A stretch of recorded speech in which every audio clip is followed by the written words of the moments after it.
Well, the South African government has defended the African Union's intervention in Burundi, saying it does not amount to a foreign military invasion. That's according to South Africa's International Relations and Cooperation Minister, Maite Nkoana Mashabane. She was speaking at a media briefing on international developments in Pretoria. The minister also spoke about the latest developments in Burundi. Well, our reporter, that's Tumaole Mohlaoli, was at that presser, and he joins us now on the desk. Good afternoon. Always a pleasure to chat to you. Likewise, Krishna. Well, that political crisis in Burundi risks now becoming ethnicized. What kind of direction did the minister provide around military response there? Well, the minister basically was saying that in terms of military response, what's making it very tricky in terms of the African Union's response, spearheaded, of course, by South Africa's military forces, would have to be an invitation from the East Africa bloc. So this speaks about the various regional dynamics. The East Africa bloc being the bloc responsible for Burundi in terms of political interventions, in terms of the political processes, would then have to invite a foreign force.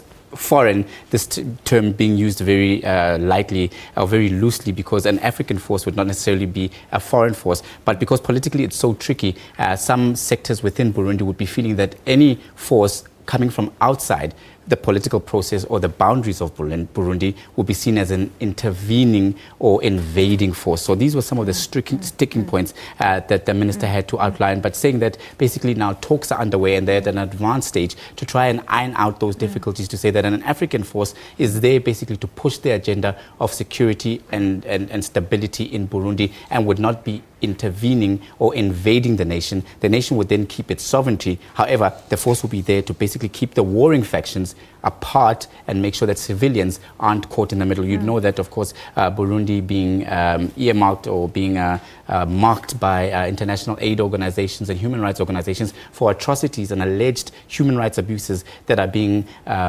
set out by both sides on either side of the warring factions. The AU also declaring 2016 the year of human rights with particular focus on women. And it's actually unsettling, Tommy, that we saw such strong European solidarity in the aftermath of the Charlie Hebdo and the Paris attacks recently.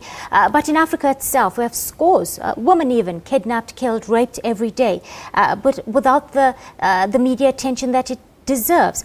Why the glaring lack of global solidarity when it comes to Africa itself? Did the minister touch on this at all, and is it a message that she will be taking with her to the African Union Summit? No, absolutely. The minister did make a point of dedicating her briefing to the Year of the Woman, as is going to be laid out at the African Union meeting, heads of state meeting. So this will be one of the key things that will be discussed on the agenda, because as you so rightly pointed out, with all the various conflicts raging out, it is often the women who bear the brunt, because they, you would see in, for instance, with the Boko Haram insurgency in Nigeria, one that grabbed the headlines last year, and the previous years, kidnapping of girl children, and the widespread rape, etc. Even in the Eastern DRC, with the conflict that's raging there, we see, of course, with the various incidents during the Arab Spring. This is one of the things that will be high up on the agenda, and the issue will be how then do African leaders mitigate the impact on women, and especially girl children as well. And speaking of extremist groups like the Boko Haram, when it comes to tackling terrorism itself on the continent, and how the AU and member states can achieve a stronger and more effective response right now, because there does seem to be, when it comes to collective approach, there's a kind of lack of information sharing and cooperation between member states itself. Yeah, this seems to be a stumbling block, and part of the key issue is how does this conundrum of conflict become resolved when there's an issue of which country will be, for instance, supplying troops to which peacekeeping force. Again, it comes back to the issue of which bloc and which region has the authority or autonomy to send troops in. And of course, many nations, although at the AU level, would say that they give support to peacekeeping missions on a continental level, many still then pull rank when it's time for interventions to be made, saying that no, we are sovereign states,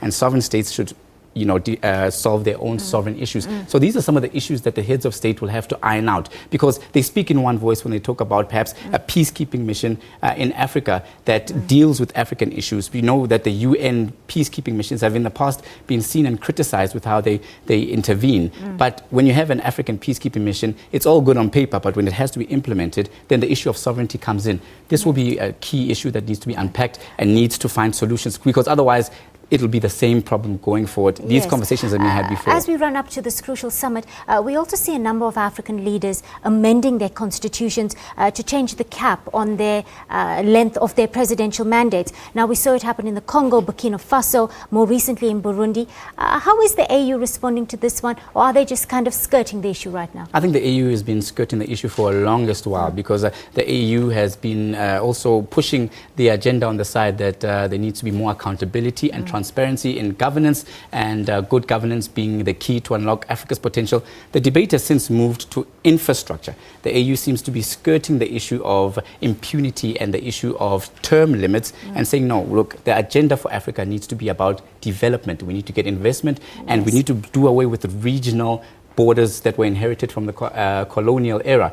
Now, what this means for the term limits, because you look at what is happening, for instance, in East Africa with Paul Kagame's administration in Rwanda. He was hailed by the West and by the world as a progressive leader because Rwanda's economy was doing well for such a small nation. But then, however, the issue of term limits and going for a third term, once that comes into play, then criticisms come in.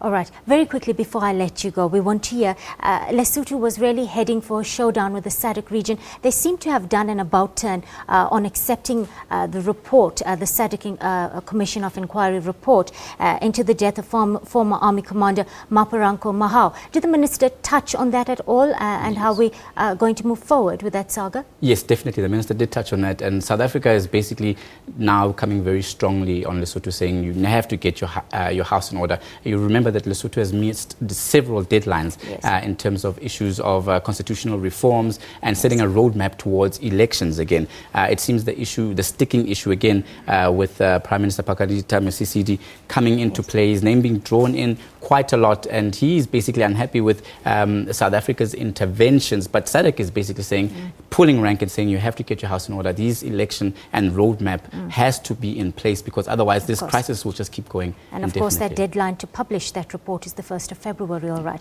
Thank you so much, Tommy, for your time on the SABC News Desk. Let's move on.